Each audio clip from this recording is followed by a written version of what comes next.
नमस्कार, capital TV में आपका स्वागत है। हिंदुस्तान में अचानक से एक विवाद क्या खड़ा हुआ कि शुक्रवार ऐसा लग रहा है कि कोई पत्थरवार बन गया है।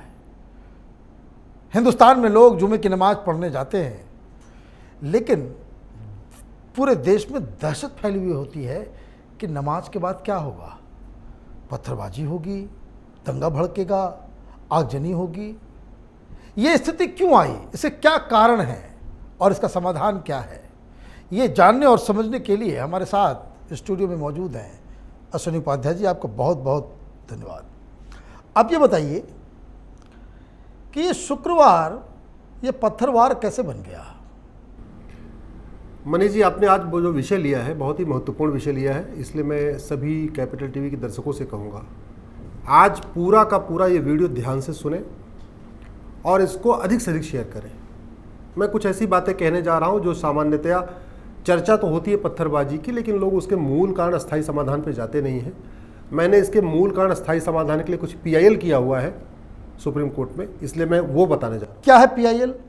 एक तो मैंने किया है कि इस देश में समान शिक्षा लागू हो, यानी मदरसा वगैरह बंद हो। इस देश में 18 वर्ष तक सभी बच्चे एक किताब पढ़ें। और भी मैंने कुछ किया है। देखिए, शुक्रवार को जितने लोग भारत में मस्जिद नमाज पढ़ते हैं उससे ज़्यादा लोग शुक्रवार के दिन ही दुर्गा जी, लक्ष्मी जी, सरस्वती जी की पूजा करते हैं, क्योंकि शुक्रवार को देवी जी का दिन माना गया है। राइट। लेकिन किसी मंदिर पे तो आपको पुलिस लगानी नहीं पड़ती, सारी की सारी पुलिस आपको मस्जिद पे लगानी पड़ती है। जितने लोग शुक्रवार को नमाज पढ़ते हैं उससे ज़्यादा लोग शनिवार को हनुमान जी की पूजा करते हैं, शनिदेव की पूजा करते हैं। उनकी संख्या बहुत ज़्यादा है, उसके बावजूद आपको मंदिर पे पुलिस नहीं लगानी पड़ती। उससे ज़्यादा लोग संडे को मंदिर जाते हैं, संडे को भी आपको पुलिस लगाना नहीं पड़ता, संडे को भी पत्थरबाजी नहीं होती। जितने लोग शुक्रवार को नमाज पढ़ते हैं उससे ज़्यादा लोग सोमवार को मंदिर जाते हैं, भगवान शिव की आराधना करते हैं, शिव का जलाभिषेक करते हैं। न पत्थरबाजी होती, न पुलिस लगाना पड़ता है। जितने लोग शुक्रवार को नमाज पढ़ते हैं उससे कम से कम 2 गुना ज़्यादा मंगलवार को हनुमान मंदिर पर भीड़ होती है, बहुत ज़्यादा। इसके बावजूद न वहाँ पत्थरबाजी होती है, न पुलिस लगाना पड़ता है। जितने लोग शुक्रवार को नमाज पढ़ते हैं इतने लोग बुधवार के दिन गणेश जी की पूजा करते हैं, मंदिर जाते हैं, कोई पत्थरबाजी नहीं होती, कहीं आपकी पुलिस की ज़रूरत नहीं पड़ती। जितने लोग शुक्रवार को नमाज पढ़ते हैं उससे कम 2 बृहस्पतिवार के दिन भगवान विष्णु के मंदिर, भगवान कृष्ण के मंदिर, भगवान राम के मंदिर में जाते हैं, और साईं बाबा के मंदिर, साईं मंदिर के में जाते हैं। कोई कहीं नहीं लगाना पड़ता। जितने लोग शुक्रवार को नमाज तो मैं ये कह रहा हूँ कि शुक्रवार को मस्जिद में पत्थरबाजी होती है, मस्जिद के पास पत्थरबाजी होती है, मस्जिद के पास पुलिस लगाना पड़ता है, बाकी 6 दिन पुलिस नहीं लगाना पड़ता। और शुक्रवार के दिन भी अगर एक मस्जिद है और 200 मीटर की दूर पे एक मंदिर है तो मंदिर पे नहीं लगाना पड़ता, उस मस्जिद पे लगाना पड़ता है। क्यों? इसका मतलब कुछ न कुछ तो गड़बड़ है, कुछ न कुछ डिज़ाइन में ही गड़बड़ है।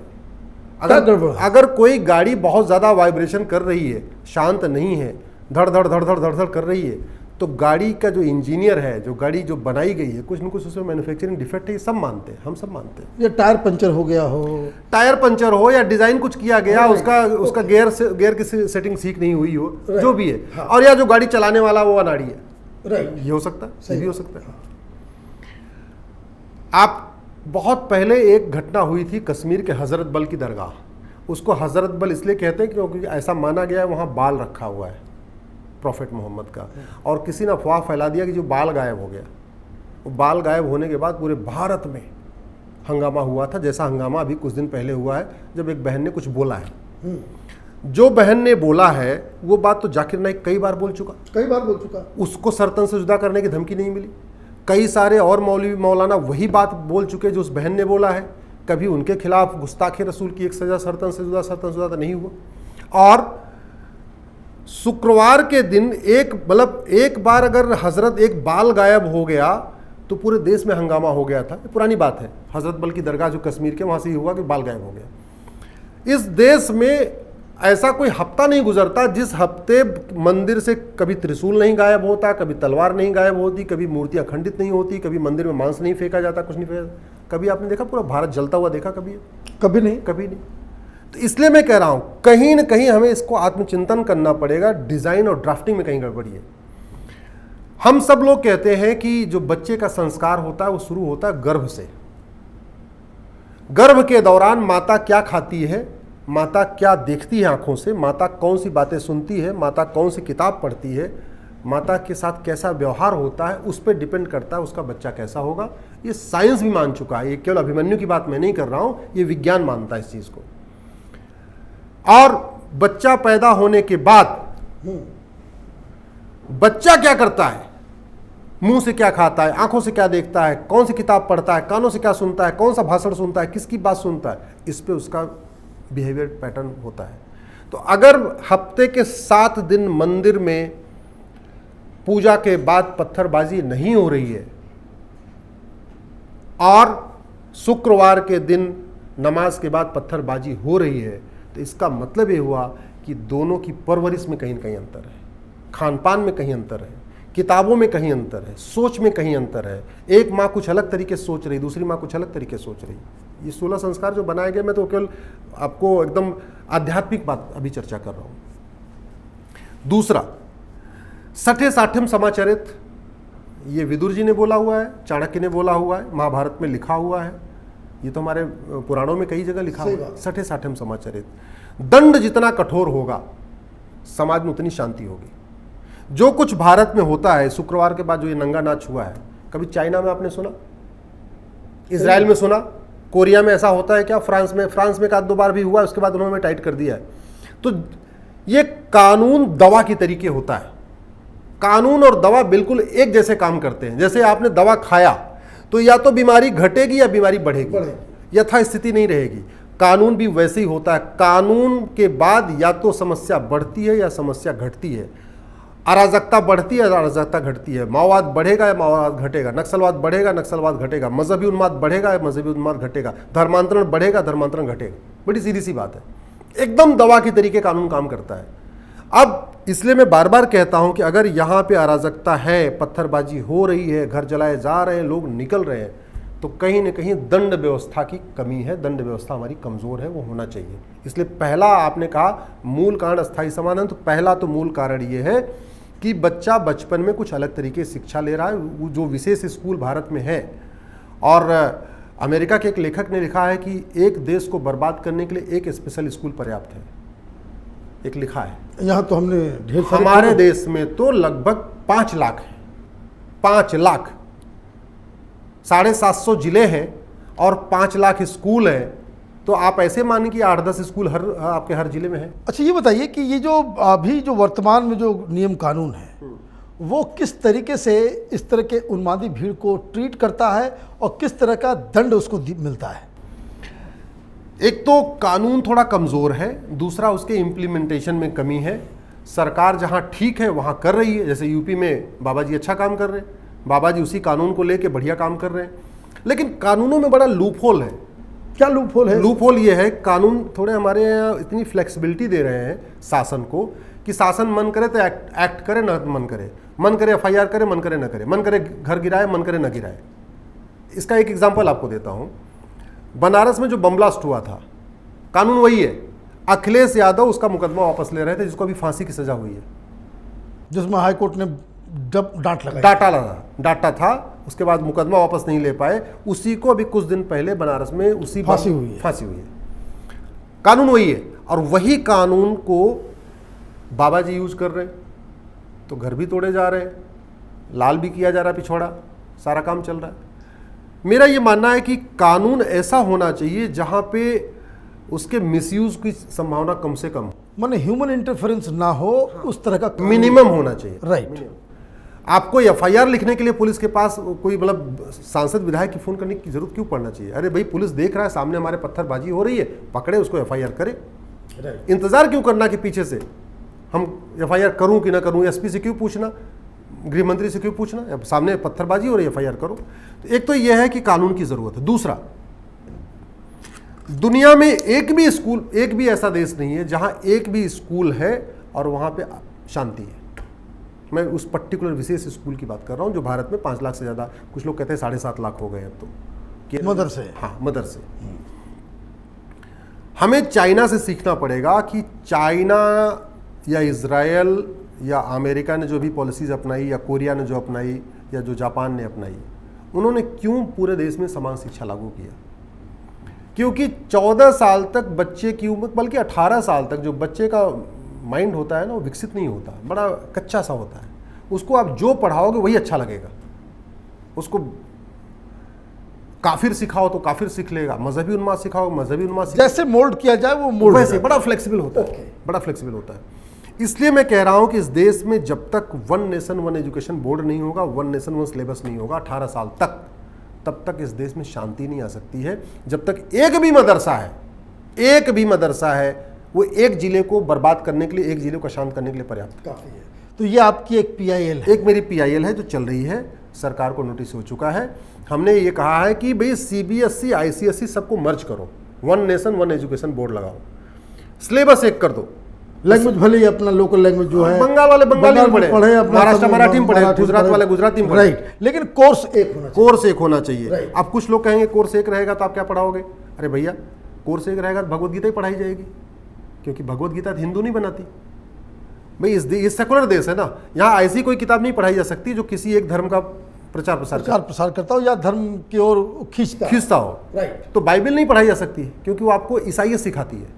कुरान नहीं पढ़ाई जा सकती क्योंकि आपको इस्लाम सिखाती हो, इस्लाम वो आपको मुसलमान बनाती है। बाइबल कुरान गीता में अंतर यही है कि बाइबल आपको क्रिश्चियन बनाती है, कुरान आपको मुसलमान बनाती है, वेद पुराण गीता रामायण आपको इंसान बनाती है, भगवत गीता आपको इंसान बनाती है, आपको हिंदू नहीं बनाती। एक शब्द कहीं हिंदू लिखा हुआ नहीं है। और ये जो पौराणिक धर्म ग्रंथ हैं वो स्पिरिचुअलिज्म की ओर लोगों को प्रेरित करता है और खोज की ओर लेकर के जाता है। वो आपको वसुधैव कुटुंबकम सिखाते हैं। भगवत गीता आपको वसुधैव कुटुंबकम सिखाएगी, सर्वधर्म संभाव सिखाएगी, सबका साथ सबका विकास सिखाएगी, नारी तू नारायणी सिखाएगी। ये नारी तू नारायणी कॉन्सेप्ट उधर नहीं मिलेगा, वसुधैव कुटुंबकम कॉन्सेप्ट नहीं मिलेगा, सर्वधर्म संभाव कहीं और नहीं मिलेगा। तो एक्चुअल में जो सेकुलरिज्म है वो तो भगवत गीता सिखाती है, वो वेद पुराण सिखाता है। तो इसलिए मैं कह रहा हूं कि इस देश में कम से कम नहीं 12वीं तक तो 10वीं तक एक कोर्स होना चाहिए। और ये बहुत आसान है। कैसे? राइट टू एजुकेशन एक्ट बना हुआ है, RT कहते हैं, पार्लियामेंट ने बनाया, उसमें एक शब्द जोड़ना है इक्वल, तो बन जाएगा राइट टू इक्वल एजुकेशन। हो गया पूरे देश में समान शिक्षा। उसमें जो उम्र है 6 से 14 है उसको आप 6 से 16 कर दीजिए, 6 से 18 कर दीजिए, तो हो गया पूरे देश में आपकी समान शिक्षा। कुछ नहीं करना, बहुत रॉकेट साइंस नहीं करना है, पार्लियामेंट को कानून बनाना है और एक शब्द को जोड़ना है, बस एक शब्द जोड़ा, इक्वल। राइट टू एजुकेशन है RT, उसको RTEE करना है, इक्वल जोड़ के इतने करना है। दूसरा, एक जो इस देश में ये जो पत्थरबाजी होती है ये कोई फ्री में नहीं होती है, पैसे आते हैं, बड़ी मोटी फंडिंग हो रही है और वो पैसे पत्थरबाजी के लिए भी आ रहे हैं, जिहाद के लिए भी आ रहा है, लब जिहाद के लिए भी आ रहा है, सड़क के किनारे जगह कब्जा करके वहाँ अवैध निर्माण के लिए भी आ रहा है, वो घुसपैठ के लिए भी आ रहा है और धर्मांतरण के लिए भी आ रहा है, हर तरीके के लिए आ रहा है। लगभग 50,000 करोड़ के आसपास आ रहा है। माय गॉड, हमें उस फंडिंग को रोकना पड़ेगा मनीष जी, इसके पहले बात नहीं बनेगी।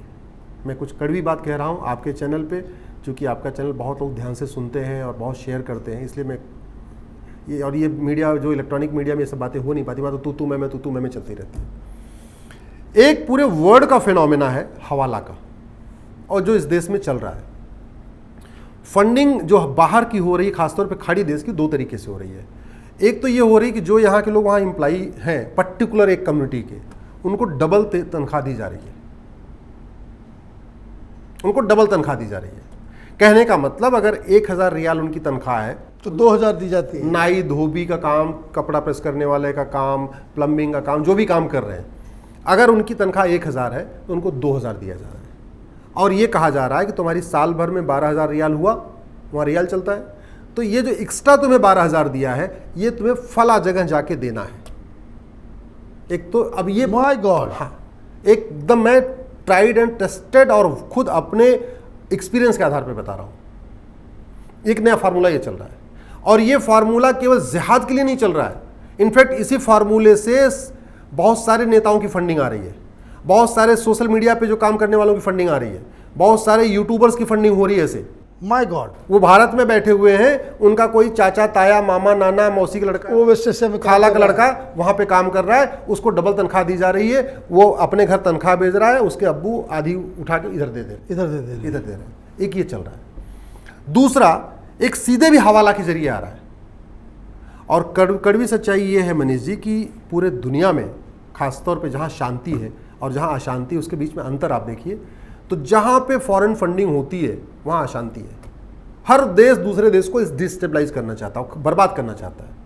उसके लिए क्या होगा, वहाँ के लोग कैसे काम करेंगे, पैसा देना पड़ेगा। पैसा कैसे जाएगा? तो एक तो हमारे कांग्रेस की सरकार ने FCRA कानून बनाया, जो एक बार हमने चर्चा किया था, आपके उस पर यूट्यूब पे पड़ा भी है FCRA। दूसरा हवाला। विकसित देशों में अमेरिका, जापान, फ्रांस, पूरे यूरोप में मैक्सिमम करेंसी 100 है।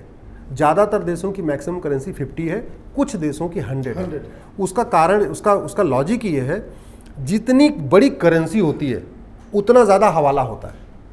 भाई जिस अटैची में आप 100 रुपये की नोट रखो 1 करोड़ आया, उसी अटैची में आप 500 की नोट रखो तो 5 करोड़ हो गया। उसी अटैची में आपने 2000 की नोट रखी है तो आपका 20 करोड़ हो गया। तो हवाला बढ़ गया ना। और जितना ज़्यादा हवाला होगा उतना ज़्यादा काला धन होगा, जितना ज़्यादा हवाला काला धन होगा उतनी ज़्यादा अराजकता होगी। सही बात है। दूसरा एक एग्जाम्पल मैं आपको देता हूँ जिसपे बहुत कम चर्चा होती है। हम लोगों ने सुना माल्या 1000 करोड़ ले गया, लूटा, चर्चा भी हुई, चैनलों पे खूब चर्चा हुई, तू मैं हुई, माल्या इसका आदमी, माल्या उसका आदमी, खूब सुन लिया। कभी आपने सोचा कि अच्छा माल्या ने जो 1000 करोड़ लूटा तो उसका पैसा दिखता है, उसने अय्यासी किया, लड़कियों पे खर्च किया, फार्म हाउस बनाया, स्विमिंग पूल बनाया, लड़कियों को लेकर नाचा, लड़कियों को लेकर कूदा, दारू पिया, ये किया, कैलेंडर किया, वो क्रिकेट की टीम खरीदा, सब कुछ किया। 20,000 करोड़ अब्दुल करीम तेलगी ने लूटा था, वो पैसा कहाँ गया? उसने तो अय्यासी नहीं किया, उसने तो कोई क्रिकेट टीम नहीं खरीदी, उसने कोई फार्म हाउस नहीं बनवाया अब्दुल करीम तेलगी ने। हसन अली का पैसा कहाँ गया? 37,000 करोड़ हसन अली का कहाँ गया? 20,000 करोड़ मोइन कुरैशी का कहाँ गया? न तो उन्होंने अय्यासी किया, ना दारूबाजी किया, ना रंडीबाजी किया, ना उन्होंने फार्म हाउस बनाया, ना जहाज खरीदा, ना कुछ नहीं किया। उन्होंने कहाँ किया? माल्या ने लूटा इस देश को, अय्यासी किया। अब्दुल करीम तेलगी ने लूटा तो सिमी जैसे जिहादी संगठनों को दान कर दिया। नीरव मोदी ने लूटा, अय्यासी किया, लेकिन हसन अली ने लूटा तो जिहादी संगठनों को दान कर दिया। चौकसी ने लूटा, अय्यासी किया, लेकिन जब आपका मोइन कुरैशी लूटा उसने दान कर दिया। तो भारत के अंदर बाहर की जो फंडिंग हो रही है उसको तो रोकना ही पड़ेगा। आपको अंदर जो लूट चल रही है इसको रोकना पड़ेगा, नहीं तो देश विरोधी गतिविधियां कम नहीं होंगी, पत्थरबाजी कम नहीं होगी, PFI ऐसे फलता फूलता रहेगा, SDPFI फलता रहेगा। आप उसको एक को बैन करोगे, नाम बदल के दूसरा लेगा। ये PFI सिमी के आपकी बात में 100% सच्चाई है, क्योंकि मैं अभी कानपुर गया हुआ था जहाँ बवाल शुरू हुआ, तो वहाँ का जो मास्टरमाइंड है जफ़र हयात हाशमी, उसके बारे में मैंने जब पता किया तो मालूम चला कि कुछ साल पहले तक वो 2 रंग के चप्पल पहना करता था। उसकी हैसियत इतनी ही थी, गरीब था, सब कुछ था, लेकिन जैसे ही वो जिहादी गतिविधियों में ये लोगों को इकट्ठा करके पथराव करने में ये इस काम को उसने शुरू किया, 3 साल में 48 करोड़ रुपए उसके अकाउंट में आए। वो भी NGO खोल लिया, सारा कुछ कर लिया, अभी रिसोर्ट सारा कुछ कर लिया। ये बात जो आपने जो कही है वो 100% सही है। एक एग्जांपल आपको मैं दिल्ली के ताहिर हुसैन का देता हूँ। ये ताहिर हुसैन बढ़ई का काम करता था, कुर्सी मेज पे वो घिस्सा मार मार के कुर्सी मेज बनाता था।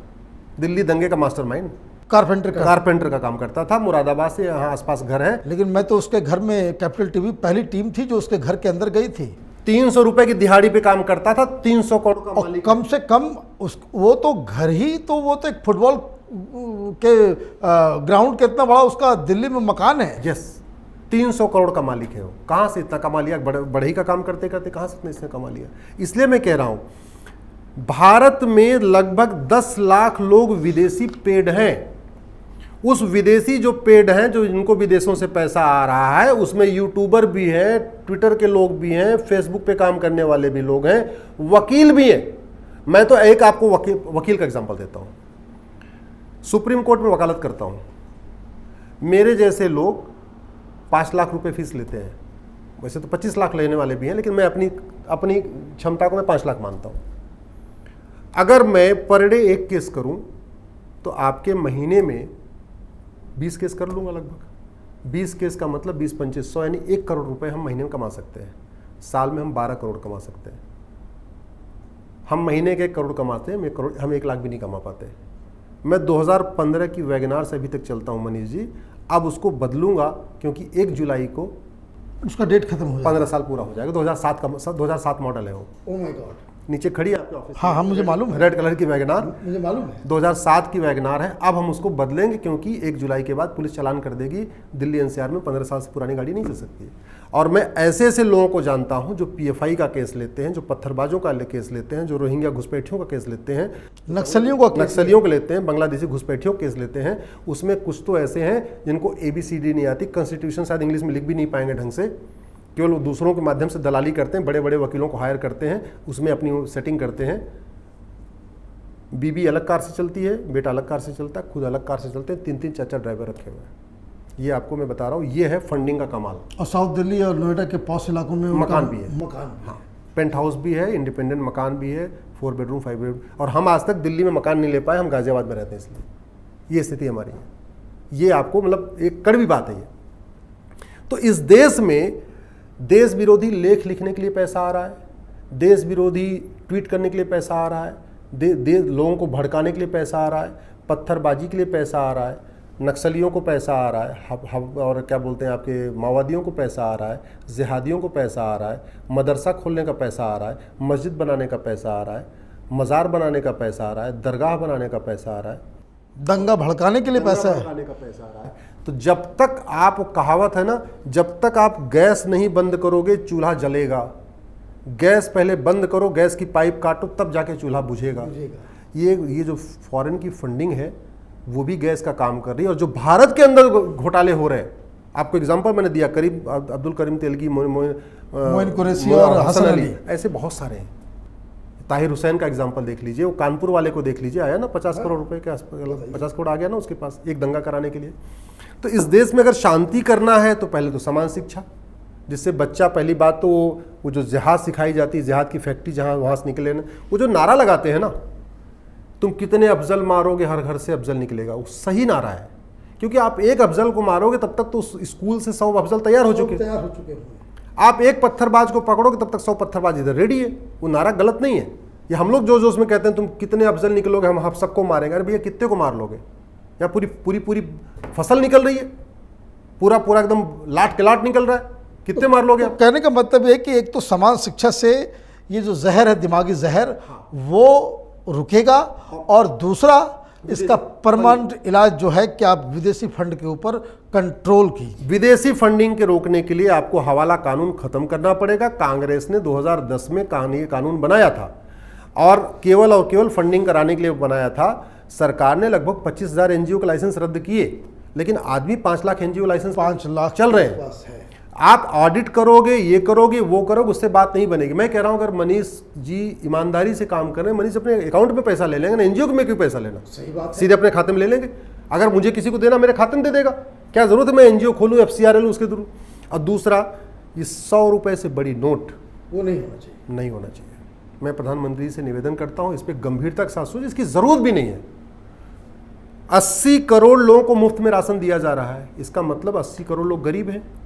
इसका मतलब 80 करोड़ लोग 50 रुपए पर डे कमाते हैं। 80 करोड़ लोग, उन्हीं को तो राशन मुफ्त में दिया जाता है जिसकी इनकम 50 रुपए से कम हो। तो जब 80 और टोटल आप निकाल दीजिए, मैंने आंकड़ा देखा कि इस भारत में 80% लोग, यानी लगभग 115 करोड़ के आसपास लोग पर डे 100 रुपए से कम खर्च करते हैं। तो जब 80% लोग पर डे 100 रुपए से कम खर्च करते हैं और जो 20% लोग 100 रुपए से ज्यादा खर्च करते हैं, उनके पास ATM, पेटीएम, UPI सारा कुछ है, डेबिट कार्ड, क्रेडिट कार्ड, कुछ न कुछ है ही है। हाँ हाँ। तो फिर ये 100 रुपए से बड़ी नोट चाहिए किसके लिए? ये 100 रुपए से बड़ी नोट हवाला के जरिए काला धन इकट्ठा हो रहा है, जिहाद के काम आ रहा है, धर्मांतरण के काम आ रहा है, ईसाई मिशनरियों के काम आ रहा है, माओवादियों के काम आ रहा है, नक्सलियों के काम आ रहा है, और इस सनातन धर्म के लिए खत्म करने के लिए पूरा काम आ रहा है। इसलिए मैं कह रहा हूँ, इस बड़ी नोट, हमने 100 रुपए से बड़ी नोट बंद किया, हवालाबाजों की कमर टूट जाएगी, हवाला फंडिंग रुक जाएगी। FCRA रुक किया, आपकी विदेशी फंडिंग रुक गई। फिर इधर आपने अगर समान शिक्षा लागू किया तो दिमागी जहर खत्म हो जाएगा, दिमाग का जहर होगा। तो आपको शारीरिक, आर्थिक, मानसिक तीनों तरीके से सुधारना पड़ेगा, नहीं तो इस शुक्रवार की पत्थरबाजी ऐसे ही चलती रहेगी। बीमारी की चर्चा करके बीमारी खत्म नहीं होती, बीमारी का इलाज चाहिए, इलाज करना होता, और इलाज जो है वो अच्छे कानून से होता है, अच्छे कानून से होगा, अच्छी व्यवस्था से होगा। मेरा ये मानना है कि हमें विकास से मजहबी उन्माद नहीं रुकता। अगर विकास से मजहबी उन्माद रुकता तो चाइना को ये कानून बनाने की जरूरत नहीं पड़ती। सही बात है। उसके बहुत विकास किया। वहाँ पे डिटेंशन कैंप बनाने की जरूरत नहीं है। अगर विकास से मजहबी उन्माद रुकता तो अमेरिका को समान शिक्षा, समान नागरिक संहिता लागू नहीं करना पड़ता, 100 रुपये से बड़ी करेंसी बंद नहीं करना पड़ता। अमेरिका में बड़ी करेंसी थी पहले। सही बात। अगर विकास से ही होता तो सिंगापुर को काला धन वालों को और हवाला वालों को 300 साल की सजा कानून नहीं बनाना पड़ता। तो कानून भी कठोर बनाना पड़ेगा, काला धन, बेनामी संपत्ति, आश्रित संपत्ति का 100 रुपये से बड़ी नोट भी बंद करना पड़ेगा, समान शिक्षा भी लागू करना पड़ेगा, धर्मांतरण नियंत्रण कानून भी बनाना पड़ेगा, वो जनसंख्या नियंत्रण कानून, क्योंकि ये जिहाद बुखार नहीं है। बुखार में आपकी एक कैप्सूल काम करेगी, एक टैबलेट काम करेगी, भाई ठीक है पैरासीटामॉल खा लिया बुखार उतर गया। ये जिहाद, मजहबी उन्माद, पत्थरबाजी, ये कैंसर है।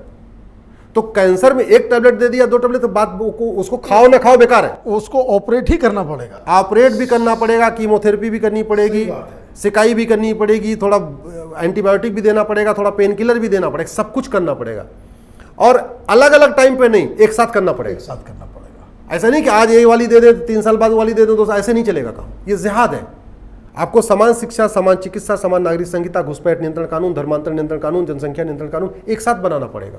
आपको हवाला तुरंत रोकना पड़ेगा, FCRA खत्म करना पड़ेगा, फंडिंग रोकनी पड़ेगी, तब जाके बात बनेगी। एक साथ करना पड़ेगा, अलग अलग नहीं। आपका बहुत बहुत धन्यवाद। ये पत्थरबाजी जो देश भर में हो रही है, उस पर आपने बहुत सारे चर्चाओं को आपने टेलीविज़न पे देखा होगा, यूट्यूब पे देखा होगा, बड़े बड़े एक्सपर्ट्स को आपने सुना होगा। लेकिन आज जिस बीमारी के बारे में हम लोगों ने बातचीत की और असूरी जी ने जिस खूबसूरती के साथ इसकी असली वजह और इसका परमानेंट इलाज किस तरह से किया जा सकता है, उसके लिए आपको बहुत बहुत धन्यवाद। इसलिए मैं सबसे निवेदन करता हूँ, इस वीडियो को अधिक से अधिक शेयर करिएगा। ट्विटर, फेसबुक, व्हाट्सएप, टेलीग्राम, जहाँ जहाँ आप इसको शेयर कर सकते हैं शेयर करिएगा। क्योंकि ये बातें मैं देख रहा हूँ मेन स्ट्रीम मीडिया कर नहीं रही है, अखबार इसको लिख नहीं रहे हैं। तू मैं तो हो रही है शाम को डिबेट में, लेकिन मैंने कहा ना, बीमारी की बात हो रही है, मूल कारण अस्थायी समाधान की बात नहीं है, जो आज हमने मूल कारण अस्थायी समाधान की बात किया है। आपका बहुत बहुत धन्यवाद। अगर ये वीडियो आपको पसंद आया हो तो आप इसे लाइक करें, शेयर करें और हमारे चैनल को सब्सक्राइब करें। धन्यवाद।